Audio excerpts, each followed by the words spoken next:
जालन्यात महसूल कर्मचाऱ्यांचा घरभाडे भत्ता उचलून शासनाची फसवणूक, जिल्हाधिकाऱ्यांकडे कारवाईची मागणी. केदारखेडा, प्रतिनिधी BK धसाळ. जालना जिल्ह्यातील विविध तालुक्यांमध्ये कार्यरत असलेले नायब तहसीलदार, तलाठी, मंडळ अधिकारी आणि ग्रामसेवक शासनाच्या नियमांचे सर्रास उल्लंघन करत असल्याचे समोर आले आहे. मुख्यालयी राहणे बंधनकारक असतानाही अनेक कर्मचारी शहराच्या ठिकाणी राहून शासनाकडून घरभाडे भत्ता HRA वसूल करत आहेत.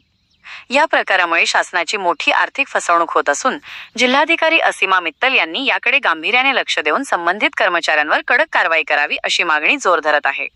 नेमका प्रकार काय? शासकीय नियमानुसार ग्रामीण भागात सेवा देणाऱ्या महसूल व ग्रामविकास विभागाच्या कर्मचाऱ्यांनी त्यांच्या नेमणुकीच्या मुख्यालयाच्या ठिकाणी राहणे अनिवार्य आहे. मात्र जालन्यातील बहुतांश कर्मचारी मुख्यालयाला कुलूप लावून जिल्हा मुख्यालय किंवा सोयीच्या शहरात वास्तव्यास आहेत. धक्कादायक बाब म्हणजे मुख्यालयात राहत नसतानाही हे कर्मचारी दरमहा वेतनातून घरभाडे भत्ता लाटत आहेत.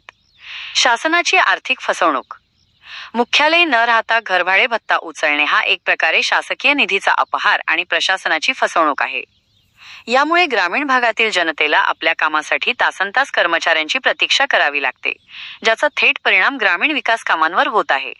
प्रमुख मागण्या. व्याजासहित वसुली. ज्या कर्मचाऱ्यांनी मुख्यालयी न राहता आतापर्यंत घरभाडे भत्ता उचलला आहे त्यांच्याकडून तो भत्ता व्याजासहित वसूल करण्यात यावा. दप्तर तपासणी. कर्मचाऱ्यांच्या वास्तव्याची खातरजमा करण्यासाठी अचानक भेटी देऊन पंचनामे करण्यात यावेत. शिस्तभंग कारवाई. शासनाची दिशाभूल करणाऱ्या अशा कामचुकार कर्मचाऱ्यांवर कठोर प्रशासकीय कारवाई करण्यात यावी. आता या गंभीर प्रकरणी जिल्हाधिकारी असीमा मित्तल काय पाऊले उचलतात आणि शासनाच्या तिजोरीवर पडणारा हा डल्ला कसा रोखतात याकडे संपूर्ण जिल्ह्याचे लक्ष लागले आहे.